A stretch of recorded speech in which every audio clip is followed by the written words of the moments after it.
সোনারপুরের বৈকুণ্ঠপুরে তৃণমূল বিধায়ক লাভলি মৈত্রকে ঘিরে বিক্ষোভ।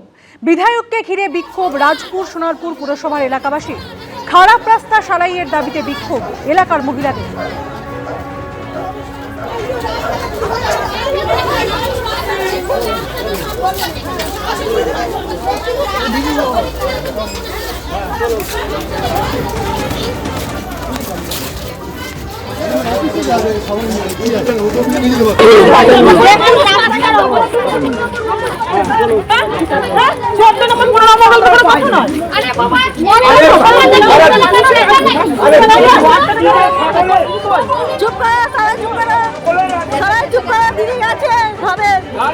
মন্দির উদ্বোধনের অনুষ্ঠান সেরে ফেরার পথে বিক্ষোভের মুখে তৃণমূল বিধায়ক। ওটা বিক্ষোভ নয়, স্থানীয়রা তাদের অভাব অভিযোগ জানাতে এসেছিল, এমনটাই দাবি বিধায়কের। আনন্দপুরের কাছে নাজিরাবাদের গোডাউনে আগুন লাগার 2 দিন কেটে গিয়েছে, এখনো খোঁজ নেই অনেকের। আর এর মধ্যে গোডাউনে পড়ে থাকতে দেখা গেল পোড়া হাড়ের টুকরো। এগুলো কাদের তা জানতে ভরসা ডিএনএ পরীক্ষা।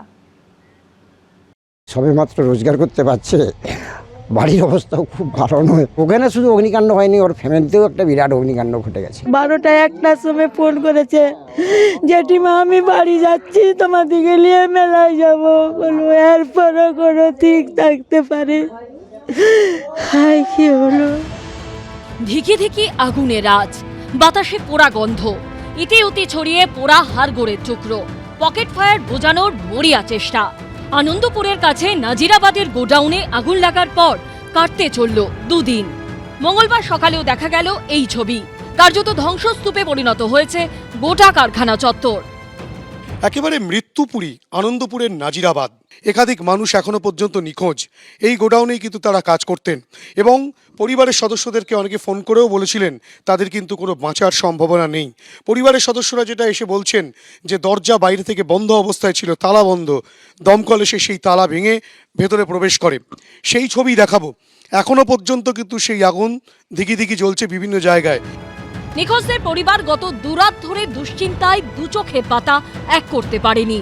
এর মধ্যে প্রশ্ন উঠছে, গোডাউনে পড়ে থাকা এই হাড়ের টুকরো কাদের, কি তাদের পরিচয়? জানতে এখন ভরসা কেবল ডিএনএ টেস্ট। এখানে আমার নিজের দাদা ছিল, জেঠুর ছেলে, এবং আমার নিজের শালা ছিল। মোট 17 জন ছিল, 4 জন পালিয়ে যেতে পেরেছে কোনো রকমে, আর বাকি কেউ বেরোতে পারেনি। আমরা তো ডেড বডিও পাচ্ছি না।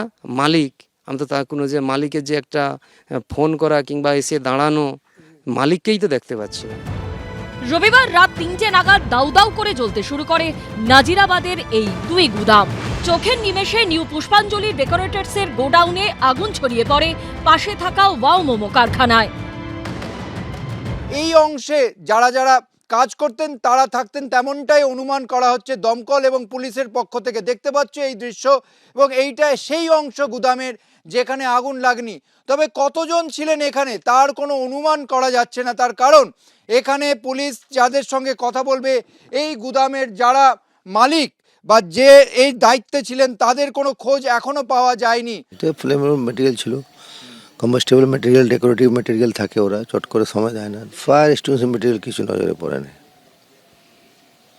ভিতরে আমি যাইনি, কিন্তু এই সাইডে কিছু নেই। এই জায়গাটার বলছি না, এই জায়গায় কোনো না কোনো কিছু নেই ফায়ার এক্সটিংগুইশিং ম্যাটেরিয়াল। যদি ফায়ার সেফটি মেজার্স এক্সিট থাকলে বেটার হতো। রবিবার গভীর রাতে আগুন লাগে, আর মঙ্গলবার সকালে ঘটনাস্থলে পৌঁছন দমকল মন্ত্রী সুজিত বসু প্রায় 30 ঘন্টা পর। এই জায়গাটা একটা যৌতুকগৃহের মতো। আমরা যা দেখলাম যে ফায়ারের প্রোটেকশনের জন্য যে সমস্ত জিনিস থাকা দরকার সেগুলো আমরা দেখিনি। যা যা আইনগত ব্যবস্থা আছে এর বিরুদ্ধে সবকিছু ব্যবস্থা নেওয়া হবে। শুধু জাস্ট ফায়ার ব্রিগেড রেখে দিয়েছে এবং সেখানে প্রচুর হাজার হাজার কোটি টাকা ধ্বংস হচ্ছে রাজ্য সরকারের, কিন্তু কোনো কাজ হচ্ছে না। মন্ত্রীর গাড়ি ঢুকতে দেখে গাড়ির সামনে ঝান্ডা হাতে বিক্ষোভ দেখাতে শুরু করেন বিজেপি কর্মী সমর্থকরা। সুজিত বসু ঘটনাস্থল থেকে বেরিয়ে যাবার পর পাল্টা স্লোগান দিতে শুরু করেন তৃণমূলের কর্মী সমর্থকরা। পরে বিক্ষোভ দেখায় কংগ্রেসও। হিন্দল দে, ঝিলম করঞ্জাই ও সন্দীপ সরকারের রিপোর্ট, এবিপি আনন্দ। এবিপি আনন্দ, এগিয়ে থাকে, এগিয়ে রাখে।